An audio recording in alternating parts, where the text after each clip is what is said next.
আপনারা কেমন আছেন? আমরা ভালোই আছি। এটা কি মাছের জাল? ইলিশ ধরার জাল। আপনারা এই জালকে আসলে কি বলেন? আমরা সাবার কই, পাইর কই একই। আজকে মাছ ধরতে গিয়েছিলেন? কালকে গেছিলাম, আজকে এখন করে যাইনি, আজকে জাল ঠিক করতেছে। আপনার মাছ তো মোটামুটি পরে মনে হয় বর্ষার দিনে। এই পোয়া মাছের জাল কি আলাদা না এই মাছই পোয়া মাছ ধরা? এইটা শীতের দিনে তো আবার পোয়া মাছ একটু বেশি পড়ার কথা। আপনাদের এই সাবার সম্পর্কে বলুন আর কি, কিভাবে কি হয়, কিভাবে আপনাদের জীবন চলে, এই আর কি। বর্তমান শীত মৌসুম তো, বর্ষা সিজনে দেখা যাচ্ছে নদীতে মাছ টাছ ভালো থাকে, কামারিজিও ভালো হয়।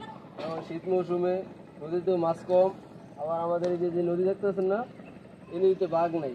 নদীতে মানে যত পরিমাণ খাড়ি দরকার তত পরিমাণ খাড়ি নেই, নদী কিন্তু চর পড়ে যায়, এই কারণে এইখানের দিকে পাওয়া যায় না। বাইতে আমার বড় নদী, তো বড় নদী যা ভাই যায় আয়া মনে করেন তেল খরচ মরচল যা পাই মোটামুটি আর কি হয়।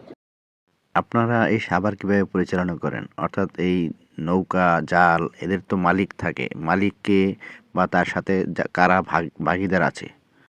সাবার হয়েছে এই মাঝি, আমি আতবাজি ভাই। যেমন নৌকায় কয়জন যান?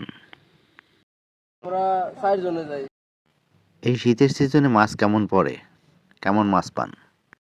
না এখন season সিজন যদি নাই থাকে তা আপনাদের সংসার কিভাবে চালান? মাছ তো যেহেতু পান না। এই আর কি টুকটাক চলতে হয়, কি করার আছে আর। জাল বাওয়া ছাড়া তার কোনো কাম নেই যে করে কোনো কাজ কাম করুম, এরকম কোনো কাজ কাম তো আর জানি না। সিজনে কেমন মাছ পড়ে? সিজনে গেলে ভরপুরই পাওয়া যায়, বর্ষার সিজনে একটু ভালোই পাওয়া যায়, ইনকাম কেমন হয়? ইনকামও ভালো হয়। এরকম একটা সাবার করতে আপনাদের কিরকম খরচ হয়?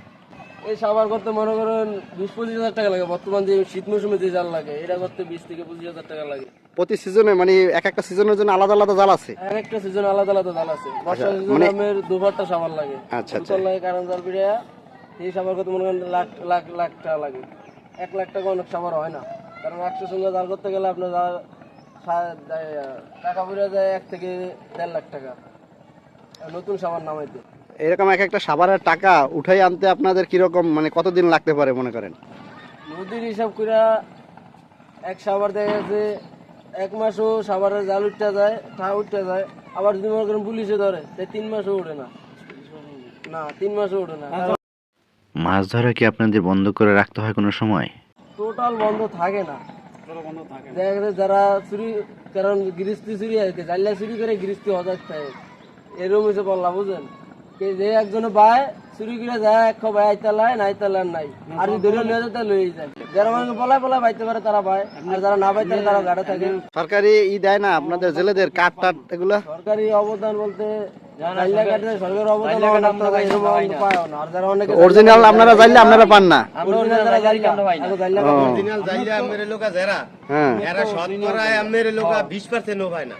আচ্ছা আচ্ছা। জাইলা ছাড়া যারা বড় বড় ব্যবসায়ী যারা এরা এগো জাইলা কাট প্রতিজনের আছে আউটলুকের। যারা মিস্ত্রি কাম আউটলুকের কোন জাইলা গো 100 এর ভিতরে আমি 20 জনের জাইলা কাট পাইবেন না। একটা সিলিবও দিব না। একটা সিলিবও জাইলা করে দেয় না চাউলে অভিযান আইলে। এই 2 মাসে অভিযানও না, 22 দিনে অভিযানও না। এটা আসলে দুঃখজনক। অন্তরিত আর কোনো সরকার হয় নাই যেটা পরিবর্তন হইব। মেম্বাররা, চেয়ারম্যানরা এটি মানে দেখা মুখ চায় এই কাদিমদারি জন্ম থেকেই আমি জাল পাইছি, কিন্তু আমার কাট নেই। আজকে এখানেই দেখা হবে পরবর্তী কোনো ভিডিওতে। আল্লাহ হাফেজ।